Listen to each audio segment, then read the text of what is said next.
Hernando de Soto. Hernando de Soto, /de Soto / Spanish, circa 1500, May 21, 1542, was a Spanish explorer and conquistador who was involved in expeditions in Nicaragua and the Yucatan Peninsula, and played an important role in Pizarro's conquest of the Inca Empire in Peru, but is best known for leading the first Spanish and European expedition deep into the territory of the modern-day United States, through Florida, Georgia, Alabama, Mississippi, and most likely Arkansas. He is the first European documented as having crossed the Mississippi River. De Soto's North American expedition was a vast undertaking. It ranged throughout the southeastern United States, both searching for gold, which had been reported by various Indian tribes and earlier coastal explorers, and for a passage to China or the Pacific coast. De Soto died in 1542 on the banks of the Mississippi River. Different sources disagree on the exact location, whether it was what is now Lake Village, Arkansas, or Fairday, Louisiana. Early life. Hernando de Soto was born in Extremadura, Spain, to parents who were both hidalgos, nobility of modest means. The region was poor and many people struggled to survive. Young people looked for ways to seek their fortune elsewhere. He was born in the current province of Badajoz. 135 Three towns, Badajoz, Barcarada and Jerez de los Caballeros, claim to be his birthplace. He spent time as a child at each place. He stipulated in his will that his body be interred at Jerez de los Caballeros, where other members of his family were buried. A few years before his birth, the Spanish took back control of the Iberian Peninsula from Islamic forces. Spain and Portugal were filled with young men seeking a chance for military fame after the defeat of the Moors. With discovery of new lands, which they thought at the time to be East Asia, across the ocean to the west, young men were attracted to rumors of adventure, glory and wealth. In the New World. De Soto sailed to the New World with Pedro Arias Davila, appointed as the first governor of Panama. In 1520 he participated in Gaspardo Espinosa's expedition to Veragua, and in 1524, he participated in the conquest of Nicaragua under Francisco Hernández de Córdoba. There he acquired an encomienda and a public office in León, Nicaragua. 135. Brave leadership, unwavering loyalty, and ruthless schemes for the extortion of native villages for their captured chiefs became De Soto's hallmarks during the conquest of Central America. He gained fame as an excellent horseman, fighter, and tactician. During that time, De Soto was influenced by the achievements of Spanish explorers, Juan Ponce de León, the first European to reach Florida, Vasco Núñez de Balboa, the first European to reach the Pacific Ocean coast of the Americas, he called it the South Sea on the south coast of Panama, and Ferdinand Magellan, who first sailed that ocean to East Asia. In 1530, De Soto became a regidor of León, Nicaragua. He led an expedition up the coast of the Yucatan Peninsula searching for a passage between the Atlantic Ocean and the Pacific Ocean to enable trade with the Orient, the richest market in the world. Failing that, and without means to explore further, De Soto, upon Pedro Arias Davila's death, left his estates in Nicaragua. Bringing his own men on ships which he hired, De Soto joined Francisco Pizarro at his first base of Tumbes shortly before departure for the interior of present-day Peru. 143. Pizarro quickly made De Soto one of his captains. 171. Conquest of Peru. When Pizarro and his men first encountered the army of Inca Atahualpa at Cajamarca, Pizarro sent De Soto with 15 men to invite Atahualpa to a meeting. When Pizarro's men attacked Atahualpa and his guard the next day, the Battle of Cajamarca, De Soto led one of the three groups of mounted soldiers. The Spanish captured Atahualpa. De Soto was sent to the camp of the Inca army, where he and his men plundered Atahualpa's tents. During 1533, the Spanish held Atahualpa captive in Cajamarca for months while his subjects paid for his ransom by filling the room with gold and silver objects. During this captivity, De Soto became friendly with Atahualpa and taught him to play chess.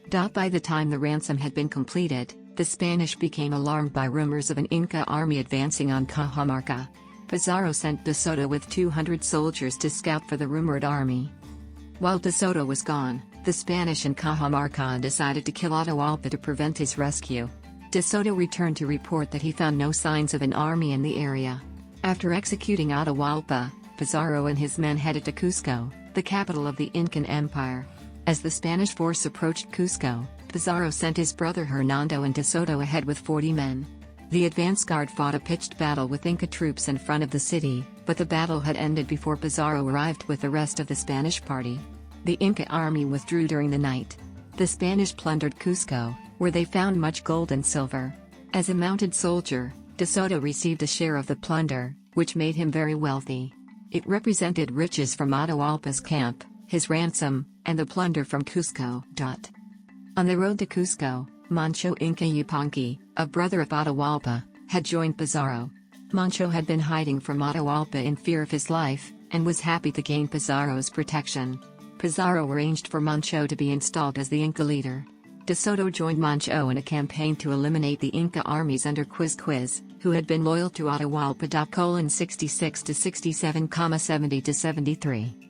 By 1534, De Soto was serving as lieutenant governor of Cusco while Pizarro was building his new capital on the coast. It later became known as Lima. In 1535, King Charles awarded Diego de Almagro, Francisco Pizarro's partner, the governorship of the southern portion of the Inca Empire. When de Almagro made plans to explore and conquer the southern part of the Inca Empire, now Chile, De Soto applied to be his second in command, but de Almagro turned him down. De Soto packed up his treasure and returned to Spain. 367, 370 to 372,375,380 to 381,396. Return to Spain. De Soto returned to Spain in 1536, 135 with wealth gathered from plunder in the Spanish conquest of the Inca Empire. He was admitted into the prestigious Order of Santiago and granted the right to conquer Florida. 135 His share was awarded to him by the King of Spain, and he received 724 marks of gold, 17,740 pesos. He married Isabel de Bobadilla, daughter of Pedro Arias de Vila and a relative of a confidant of Queen Isabella. De Soto petitioned King Charles to lead the government of Guatemala, with permission to create discovery in the South Sea. He was granted the governorship of Cuba instead. De Soto was expected to colonize the North American continent for Spain within 4 years, for which his family would be given a sizable piece of land. Fascinated by the stories of Cabeza de Baja, who had survived years in North America after becoming a castaway and had just returned to Spain, De Soto selected 620 Spanish and Portuguese volunteers, including some of mixed-race African descent known as Atlantic Creoles, to accompany him to govern Cuba and colonize North America. Averaging 24 years of age, the men embarked from Havana on 7 of the king's ships and 2 caravels of De Soto's. With tons of heavy armor and equipment, they also carried more than 500 head of livestock, including 237 horses and 200 pigs, for their planned 4-year continental expedition. De Soto wrote a new will before embarking on his travels. On May 10, 1539, he wrote in his will. De Soto's exploration of North America. Historiography. Historians have worked to trace the route of De Soto's expedition in North America, a controversial process over the years. Local politicians vied to have their localities associated with the expedition. The most widely used version of De Soto's trail comes from a study commissioned by the United States Congress. A committee chaired by the anthropologist John R. Swanton published the final report of the United States De Soto Expedition Commission in 1939. Among other locations, Manatee County, Florida, claims an approximate landing site for De Soto and has a national memorial recognizing that event. In the early 21st century, the first part of the expedition's course, up to De Soto's battle at Mabila, a small fortress town in present-day central Alabama, is disputed only in minor details. His route beyond Mabila is contested. Swanton reported the De Soto Trail ran from there through Mississippi, Arkansas, and Texas. Historians have more recently considered archaeological reconstructions and the oral history of the various Native American peoples who recount the expedition. Most historical places have been overbuilt and much evidence has been lost. More than 450 years have passed between the events and current history tellers, but some oral histories have been found to be highly accurate about historic events that have been otherwise documented. The Governor Martin site at the former Appalachian village of Anhaca, located about a mile east of the present Florida capital in Tallahassee, has been documented as definitively associated with De Soto's expedition. The Governor Martin site was discovered by archaeologist B. Calvin Jones in March 1987. It has been preserved as the De Soto Site Historic State Park. The Hutto/Martin Site, 8 Mr. 3447, in southeastern Marion County, Florida, on the Ocklawaha River, is the most likely site of the principal town of the Q era referred to in the accounts of the Entrada, as well as the site of the 17th century mission of Santa Lucia de Q era. As of 2016, the Richardson UF Village Site, 8 Al 100, in Alachua County, west of Orange Lake, appears to have been accepted by archaeologists as the site of the town of Potano visited by the De Soto expedition. The 17th century mission of San Buenaventura de Potano is believed to have been founded here. Many archaeologists believe the Parkin site in northeast Arkansas was the main town for the indigenous province of Casqui, which De Soto had recorded. They base this on similarities between descriptions from the journals of the De Soto expedition and artifacts of European origin discovered at the site in the 1960s. Theories of De Soto's route are based on the accounts of 4 chroniclers of the expedition. Millanick and Hudson warn that older translations of the chronicles are often relatively free translations in which the translators took considerable liberty with the Spanish and Portuguese text. The chronicles describe De Soto's trail in relation to Havana, from which they sailed, the Gulf of Mexico, which they skirted while traveling inland then turned back to later, the Atlantic Ocean, which they approached during their second year, high mountains, which they traversed immediately thereafter, and dozens of other geographic features along their way, such as large rivers and swamps, at recorded intervals. Given that the natural geography has not changed much since De Soto's time, scholars have analyzed those journals with modern topographic intelligence, to develop a more precise account of the De Soto Trail. 1539, Florida. In May 1539, De Soto landed 9 ships with over 620 men and 220 horses in an area generally identified as South Tampa Bay. Historian Robert S. Weddell has suggested that he landed at either Charlotte Harbor or San Carlos Bay.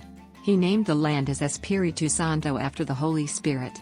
The ships carried priests, craftsmen, engineers, farmers, and merchants, some with their families, some from Cuba, most from Europe and Africa. Few of the men had traveled before outside of Spain, or even away from their home villages. Near De Soto's port, the party found Juan Ortiz, a Spaniard living with the Macoso people. Ortiz had been captured by the Uzita while searching for the lost Narvaez expedition. He later escaped to Macoso. Ortiz had learned the Timucua language and served as an interpreter to De Soto as he traversed the Timucuan-speaking areas on his way to Apalachee. Ortiz developed a method for guiding the expedition and communicating with the various tribes, who spoke many dialects and languages. He recruited guides from each tribe along the route. A chain of communication was established whereby a guide who had lived in close proximity to another tribal area was able to pass his information and language on to a guide from a neighboring area. Because Ortiz refused to dress as an Hidalgo Spaniard, other officers questioned his motives. De Soto remained loyal to Ortiz, allowing him the freedom to dress and live among his native friends. Another important guide was the 17-year-old boy Perico, or Pedro, from what is now Georgia. He spoke several of the local tribes' languages and could communicate with Ortiz. Perico was taken as a guide in 1540. The Spanish had also captured other Indians, whom they used as slave labor. Perico was treated better due to his value to the Spaniards. The expedition traveled north, exploring Florida's west coast, and encountering native ambushes and conflicts along the way. De Soto's first winter encampment was at Enjaca, the capital of the Apalachee people. It is one of the few places on the route where archaeologists have found physical traces of the expedition. The chroniclers describe this settlement as being near the Bay of Horses. The bay was named for events of the 1527 Narvaez expedition. Starving and struggling to escape the Florida peninsula, the decreasing number of survivors killed and ate their horses while building boats for escape by the Gulf of Mexico. 1540, the Southeast.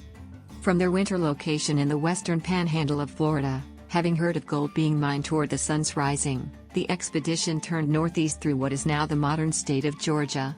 Based on archaeological finds made in 2009 at a remote, privately owned site near the Ocmulgee River, researchers believe that De Soto's expedition stopped in Telfair County.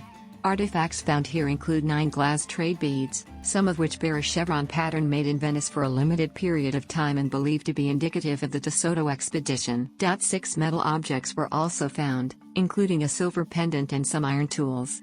The rarest items were found within what researchers believe was a large council house of the indigenous people whom De Soto was visiting. The expedition continued to present-day South Carolina. There the expedition recorded being received by a female chief, Cofitacheki, who gave her tribe's pearls, food and other goods to the Spanish soldiers. The expedition found no gold, however, other than pieces from an earlier coastal expedition, presumably that of Lucas Vasquez de Ayllón. De Soto headed north into the Appalachian Mountains of present-day western North Carolina, where he spent a month resting the horses while his men searched for gold. De Soto next entered eastern Tennessee. At this point, De Soto either continued along the Tennessee River to enter Alabama from the north, according to John R. Swanton, or turned south and entered northern Georgia, according to Charles M. Hudson. The route that Swanton proposed in 1939 is still generally accepted by most archaeologists and by the U.S. government as the route of the De Soto expedition. De Soto's expedition spent another month in the Coosa chiefdom, believed to have been connected to the large and complex Mississippian culture, which extended throughout the Mississippi Valley and its tributaries. He turned south toward the Gulf of Mexico to meet two ships bearing fresh supplies from Havana. Along the way, De Soto was led into Mobila, or Mabila, a fortified city in southern Alabama. The Mobilian tribe, under Chief Tuscaloosa, ambushed De Soto's army. Other sources suggest De Soto's men were attacked after attempting to force their way into a cabin occupied by Tuscaloosa. The Spaniards fought their way out, and retaliated by burning the town to the ground. During the 9-hour encounter, about 200 Spaniards died, and 150 more were badly wounded, according to the chronicler Elvish. 20 more died during the next few weeks. They killed an estimated 2,000 to 6,000 warriors at Mabila, making the battle one of the bloodiest in recorded North American history. The Spaniards won a Pyrrhic victory, as they had lost most of their possessions and nearly 1/4 of their horses. The Spaniards were wounded and sickened, surrounded by enemies and without equipment in an unknown territory. Fearing that word of this would reach Spain if his men reached the ships at Mobile Bay, De Soto led them away from the Gulf Coast. He moved into inland Mississippi, most likely near present-day Tupelo, where they spent the winter. 1541, westward. In the spring of 1541, De Soto demanded 200 men as porters from the Chickasaw. They refused his demand and attacked the Spanish camp during the night. The Spaniards lost about 40 men and the remainder of their limited equipment. According to participating chroniclers, the expedition could have been destroyed at this point, but the Chickasaw let them go. On May 8, 1541, De Soto's troops reached the Mississippi River. De Soto had little interest in the river, which in his view was an obstacle to his mission.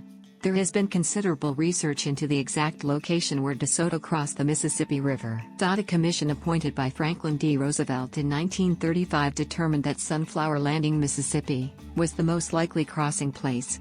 De Soto and his men spent a month building flatboats, and crossed the river at night to avoid the Native Americans who were patrolling the river. De Soto had hostile relations with the native people in this area. In the late 20th century, research suggests other locations may have been the site of De Soto's crossing, including 3 locations in Mississippi: Commerce, Friars Point, and Walls, as well as Memphis, Tennessee. Once across the river, the expedition continued traveling westward through modern-day Arkansas, Oklahoma, and Texas. They wintered in Ashameek, on the Arkansas River. After a harsh winter, the Spanish expedition decamped and moved on more erratically. Their interpreter Juan Ortiz had died, making it more difficult for them to get directions and food sources, and generally to communicate with the natives. The expedition went as far inland as the Caddo River, where they clashed with a Native American tribe called the Tula in October 1541. The Spaniards characterized them as the most skilled and dangerous warriors they had encountered. This may have happened in the area of present-day Caddo Gap, Arkansas. A monument to the De Soto expedition was erected in that community. Eventually, the Spaniards returned to the Mississippi River. Death. De Soto died of a fever on May 21, 1542, in the native village of Guachoya. Historical sources disagree as to whether De Soto died near present-day MacArthur, Arkansas, or in Louisiana, on the western bank of the Mississippi. Louisiana erected a historical marker at the estimated site. Before his death, De Soto chose Luis de Moscoso Alvarado, his former maestro de campo, or field commander, to assume command of the expedition. At the time of death, De Soto owned 4 Indian slaves, 3 horses, and 700 hogs. De Soto had encouraged the local natives to believe that he was a deity, specifically an immortal son of the sun, as a ploy to gain their submission without conflict. Some of the natives had already become skeptical of De Soto's deity claims, but his men were anxious to conceal his death. The actual site of his burial is not known. According to one source, De Soto's men hid his corpse in blankets weighted with sand and sank it in the middle of the Mississippi River during the night. Return of the expedition to Mexico City. De Soto's expedition had explored La Florida for 3 years without finding the expected treasures or a hospitable site for colonization. They had lost nearly half their men, and most of the horses. By this time, the soldiers were wearing animal skins for clothing. Many were injured and in poor health. The leaders came to a consensus, although not total, to end the expedition and try to find a way home, either down the Mississippi River, or overland across Texas to the Spanish colony of Mexico City. They decided that building boats would be too difficult and time-consuming, and that navigating the Gulf of Mexico was too risky, so they headed overland to the southwest. Eventually they reached a region in present-day Texas that was dry. The native populations were made up mostly of subsistence hunter-gatherers. The soldiers found no villages to raid for food, and the army was still too large to live off the land. They were forced to backtrack to the more developed agricultural regions along the Mississippi, where they began building 7 brigantines, or pinnaces. They melted down all the iron, including horse tackle and slave shackles, to make nails for the boats. They survived through the winter, and the spring floods delayed them another 2 months. By July they set off on their makeshift boats down the Mississippi for the coast. Taking about 2 weeks to make the journey, the expedition encountered hostile fleets of war canoes along the whole course. The first was led by the powerful paramount chief ๊soʊtoʊ, whose fleet followed the boats, shooting arrows at the soldiers for days on end as they drifted through their territory. The Spanish had no effective offensive weapons on the water, as their crossbows had long ceased working. They relied on armor and sleeping mats to block the arrows. About 11 Spaniards were killed along this stretch and many more wounded. On reaching the mouth of the Mississippi, they stayed close to the Gulf shore heading south and west. After about 50 days, they made it to the Pánuco River in the Spanish frontier town of Pánuco. There they rested for about a month. During this time many of the Spaniards, having safely returned and reflecting on their accomplishments, decided they had left La Florida too soon. There were some fights within the company, leading to some deaths. But, after they reached Mexico City and Viceroy Don Antonio de Mendoza offered to lead another expedition to La Florida, few of the survivors volunteered. Of the recorded 700 participants at the start, between 300 and 350 survived. 311 is a commonly accepted figure. Most of the men stayed in the New World, settling in Mexico, Peru, Cuba, and other Spanish colonies. Effects of expedition in North America. The Spanish believed that De Soto's excursion to Florida was a failure. They acquired neither gold nor prosperity and founded no colonies. But the expedition had several major consequences. It contributed to the process of the Columbian Exchange. For instance, some of the swine brought by De Soto escaped and became the ancestors of feral razorback pigs in the southeastern United States. De Soto was instrumental in contributing to the development of a hostile relationship between many Native American tribes and Europeans. When his expedition encountered hostile natives in the new lands, more often than not it was his men who instigated the clashes. More devastating than the battles were the chronic diseases carried by the members of the expedition. Because the indigenous people lacked the immunity which the Europeans had acquired through generations of exposure to these Eurasian diseases, the Native Americans suffered epidemics of illness after exposure to such diseases as measles, smallpox, and chickenpox. Several areas traversed by the expedition became depopulated by disease caused by contact with the Europeans. Seeing the high fatalities and devastation caused, many natives fled the populated areas for the surrounding hills and swamps. In some areas, the social structure changed because of high population losses due to epidemics. The records of the expedition contributed greatly to European knowledge about the geography, biology, and ethnology of the New World. The De Soto expedition's descriptions of North American natives are the earliest known source of information about the societies in the Southeast. They are the only European description of the culture and habits of North American native tribes before these peoples encountered other Europeans. De Soto's men were both the first and nearly the last Europeans to witness the villages and civilization of the Mississippian culture. De Soto's expedition led the Spanish crown to reconsider Spain's attitude toward the colonies north of Mexico. He claimed large parts of North America for Spain. The Spanish concentrated their missions in the state of Florida and along the Pacific coast. Namesakes. Many parks, towns, counties, and institutions have been named after Hernando de Soto, to include places other Hernando de Soto, to include places other Hernando de Soto, to include places other Hernando de Soto.